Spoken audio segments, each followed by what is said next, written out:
అస్సలాముఅలైకుం వరహమతుల్లాహి వబరకాతహు. Hi viewers, ఎలా ఉన్నారు? బాగున్నారా? ఇక్కడ చూడండి, మటన్ షామీ కబాబ్ చేస్తున్నానండి.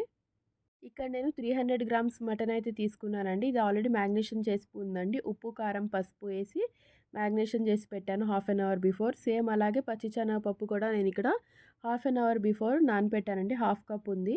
అందులో ఒక మీడియం సైజ్ ఆనియన్ కట్ చేసి యాడ్ చేయండి. 1 స్పూన్ గార్లిక్ జింజర్ పేస్ట్ వేసి హాఫ్ కప్ వాటర్ వేయండి అందులో. ఇక్కడ చూడండి, ధనియా పౌడర్, జీరా పౌడర్, గరం మసాలా, ఎండుమిర్చి పౌడర్, చిల్లీ ఫ్లేక్స్ ఏదైతే ఉంటుందో అవి యాడ్ చేసి ఒక హాఫ్ కప్ వాటర్ వేసి మంచిగా మిక్సప్ చేసి లిడ్ పెట్టి ఒక 3 విజిల్స్ వచ్చేదాకా మంచిగా ఉడకనివ్వండి మటన్ని. ఇక్కడ చూడండి, మటన్ మంచిగా ఉడికింది. నాకు ఇందులో కొంచెం వాటర్ ఉన్నట్టు అనిపిస్తుంది. సో మీడియం టు హై ఫ్లేమ్లో పెట్టి ఈ వాటర్ అంతా ఎవాపరేట్ అయ్యేంత వరకు, చక్కగా డ్రై అయ్యేంత వరకు మంచిగా కుక్ చేసుకోండి. ఇప్పుడు ఇది నార్మల్ టెంపరేచర్ వచ్చినాక మనం బ్లెండింగ్ జార్లో వేసి మంచిగా ఫైన్గా పేస్ట్ అయ్యేలాగా చూసుకోవాలి. అంటే మనం షేప్ చేస్తే షేప్ మౌల్డ్ అయ్యేలాగా చూసుకోండి. చాపర్ లేకపోతే మీ దగ్గర మిక్సీ జార్లో అయినా వేసి ఒక 2 టైమ్స్ పల్స్ మోడ్లో తిప్పండి. మీరు వాటర్ ఏం యాడ్ చేయొద్దండి. ఇక్కడ వాటర్ యాడ్ చేయకండి. మీకు డ్రైగా అనిపిస్తే సమ్ ఆయిల్ యాడ్ చేయండి, లేదంటే బ్రెడ్ లేకపోతే ఎగ్ యాడ్ చేయండి. దీంతో ఇది షామీ కబాబ్ అనేది బ్రేక్ అవ్వకుండా మంచిగా వస్తాయి. ఇక్కడ గ్రీన్ చిల్లీస్ యాడ్ చేయండి, కొత్తిమీర, పుదీనా కూడా యాడ్ చేయండి.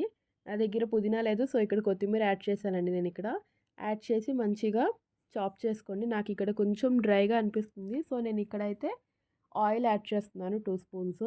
ఇలా మనం చేత్తో ఇలా ప్రెస్ చేస్తే షేప్, మనం ఇచ్చే షేప్ ఏదైతే ఉంటుందో అది రావాలి.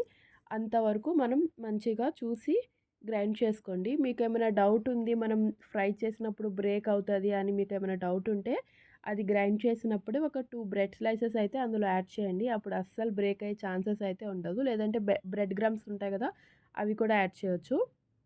ఇక్కడ చూడండి, షామీ కబాబ్ అనేది ఇలా డైమండ్ షేప్లో, ఖజూర్ షేప్ అంటామేమో, ఆ షేప్లోనే ఉంటాయి యాక్చువల్గా. సో ఆ షేప్ అయితే నేను చేశానండి. నేను స్టోర్ చేసినవి కూడా చూపిస్తాను. ఇలా షేప్ చేసుకున్నాక మనం ఒక ప్లేట్లో పెట్టి డీప్ ఫ్రీజర్లో పెడితే అవి ఆరామ్గా 15 to 20 డేస్ ఆర్ 1 మంత్ మంచిగా ఉంటాయి. మాకు రంజాన్లో చాలా యూస్ఫుల్ అవుతాయి ఈ షామీ కబాబ్ అనేది, ఈవినింగ్ టైం స్నాక్స్గా ఇఫ్తార్లో. సో ఇలా నేను షాలో ఫ్రై అయితే చేసి చూపిస్తున్నాను చూడండి. కొన్ని 2 స్పూన్స్ ఆయిల్ వేసి ప్యాన్లో ఇలాగా మంచిగా షాలో ఫ్రై చేసుకోండి. ఇది వేసిన వెంటనే టర్న్ చేయకుండా ఒక సైడ్ మొత్తం కుక్ అయినాక సెకండ్ టర్న్ తీసుకోండి. అప్పుడు బ్రేక్ అవ్వకుండా మంచిగా ఉంటాయి. సో నేను స్టోర్ చేసినవి కూడా ఆల్రెడీ చూపిస్తున్నాను చూడండి. ఇక్కడ ఇలాగా ఒక ప్లేట్లో పెట్టి మనం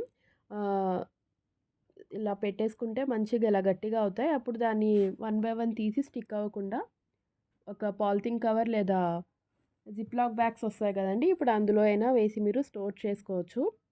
ఇవి పిల్లలకి లంచ్ బాక్స్లో ఇవ్వడానికి కూడా చాలా మంచిగా ఉంటాయి. వెంటనే మీరు ఒకసారి ట్రై చేసి ఎలా వచ్చింది చెప్పండి.